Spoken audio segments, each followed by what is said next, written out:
কি বললি তুই? তুই আমাকে বেলির পা ধোয়া পানি খেতে বললি?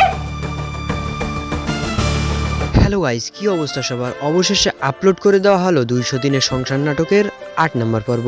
তো গাইস, আজকের এই ছোট্ট ভিডিওতে আপনারা জানতে পারবেন 200 দিনের সংসার নাটকের 9 নম্বর পর্বে কি হতে চলেছে আর কিভাবেই বা আপনারা সবার আগে দেখতে পারবেন। তো চলুন কথা না বাড়িয়ে ভিডিওটি শুরু করা যাক। তার আগে আপনারা কে কোন জেলা থেকে আমাদের এই ছোট্ট ভিডিওটি দেখছেন তা অবশ্যই কমেন্ট করে জানাতে ভুলবেন না। তো গাইস, দিন দিন 200 দিনের সংসার নাটকটি ভালোই জনপ্রিয়তা পেয়েছে। জনপ্রিয়তা পাওয়ার আরেকটি বড় কারণ হচ্ছে যে এই গল্পের কাহিনী এবং সেই সাথে বেলির অভিনয়। তো গাইস, 8 নম্বর পর্বে আমরা দেখতে পাই যে অবশেষে মাইশা এবং মাইশার ভাই মিলে বেলিকে দুশ্চরিত্রা অপবাদ দিতে সক্ষম হয়েছে এবং আশিক কিন্তু বেলিকে বাড়ি করে দেওয়ার সিদ্ধান্ত নিয়েছে। কিন্তু আশিকের বাবা বেলির নামে পুরো বাড়ি লিখে দেওয়ায় আশিক তাকে বাড়ি থেকে বের করে দিতে পারছে না। তবে 9 নম্বর পর্বে আমরা দেখতে পাবো মাইশা এবং মাইশার ভাইয়ের চালাকি পরিবারের সবাই জানতে পেরেছে এবং বেলির শ্বশুর আবিরকে পুলিশে ধরিয়ে দেওয়ার হুমকি দিলে সে সবকিছু স্বীকার করে নেবে।